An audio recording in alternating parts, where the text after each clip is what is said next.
Shkatrimin dhe betonizimin e zonave të mbrojtura natyrore, monumenteve të kulturës dhe territoreve arkeologjike Edi Rama e nisi me ministrat Blendi Klosi dhe Mirela Kumbaro dhe po e vazhdon me Blendi Gonxhan. Ndryshojnë ministrat ndërsa përfituesit mbeten pjesë të njëjtit rreth biznesmenësh të privilegjuar. Kryeministri hungares Peter Majari quajti oligark dhe jeniçer të Nerit, biznesmenët që u pasuruan dhe morën në kontroll sektor strategjik gjatë qeverisjes së Viktor Orbanit. Ai paralajmëroi se do të duhet të kthejnë paratë publike që kanë marrë përmes kontratave selektive shtetërore, ndërsa qeveria e tij ka nisur verifikimin e marrëveshjeve të lidhura gjatë regjimit të mëparshëm. Edhe Edi Rama i ka jeniçerët e tij. Gjergj Luca është njëri prej tyre, një biznesmen që ka zgjeruar aktivitetin në mbështetjen e vazhdueshme të qeverisë, edhe që tani po hyn me projektin Rozafa Agroturizëm në rrethinat e parkut arkeologjik të Apollonis. Pamfleti po publikon vendimin numër 35 datë 17 janar 2025 të Këshillit Kombëtar të Trashëgimisë Kulturore Materiale, të firmosur nga Blendi Gonxhan në cilësinë e ministrit të Ekonomisë, Kulturës dhe Inovacionit. Vendimi miraton raportin e vëzhgimit intensiv arkeologjik për projektin Rozafa Agroturizëm në rrethinat perëndimore të Apollonis me zhvillues shoqërinë Rozafa SHPK.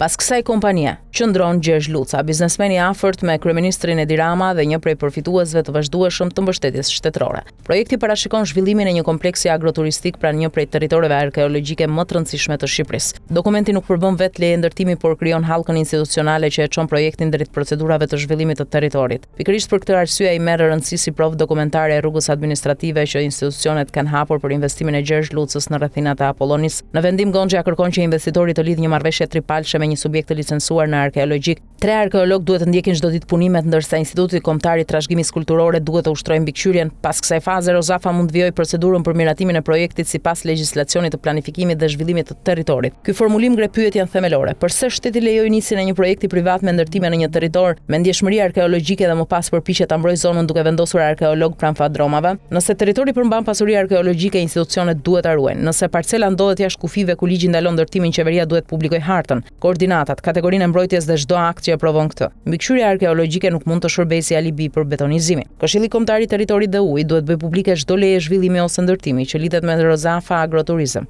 Publiku duhet mësoj sipërfaqen e projektit, pronësinë e tokës, mënyrën e sigurimit të saj, objektet e parashikuara dhe distancën e tyre nga kufit e parkut arkeologjik të Apollonis. Institucionet duhet të tregojnë gjithashtu nëse projekti përfshin tokë shtetërore dhe me çfarë procedure investitori e ka marrë atë në përdorim. Gjergj Luca po e promovon projektin si një investim agroturistik. Emërtimi nuk e ndryshon natyrën e ndërtimeve dhe nuk e heq detyrimin për të mbrojtur trashëgiminë kulturore. Një restorant, një fabrikë, një magazin apo një resort mbetet objekt betoni edhe kur investitori e etiketon agroturizëm. Prej javësh qytetarët protestojnë kundër ndërhyrjeve në zonën e mbrojtur të Zvërnecit. Në të njëjtën kohë administrata e Edi Ramës i hap rrugë një projekti të Gjergj Lucës pranë parkut arkeologjik të Apollonis. Në të dyja rastet del e njëjta skem. Qeveria e trajton pasurinë publike si territor në dispozicion të klientëve të saj. SPAK duhet të verifikojë të gjithë zinxhirin e vendimarrjes, nga statusi dhe pronësia e tokës deri te raporti arkeologjik, miratimet institucionale dhe lejet e zhvillimit. Prokurorët duhet përcaktojnë nëse zyrtarët zbatuan ligjin apo e përshtaten atë për projektin e një biznesmeni të afërt me kryeministrin. Edi Rama i ka jeniçerët e tij. Gjergj Luca është njëri prej tyre. Në Apolloni shteti duhet të tregojë nëse po mbron historinë apo po i hap rrugën betonit të radhës.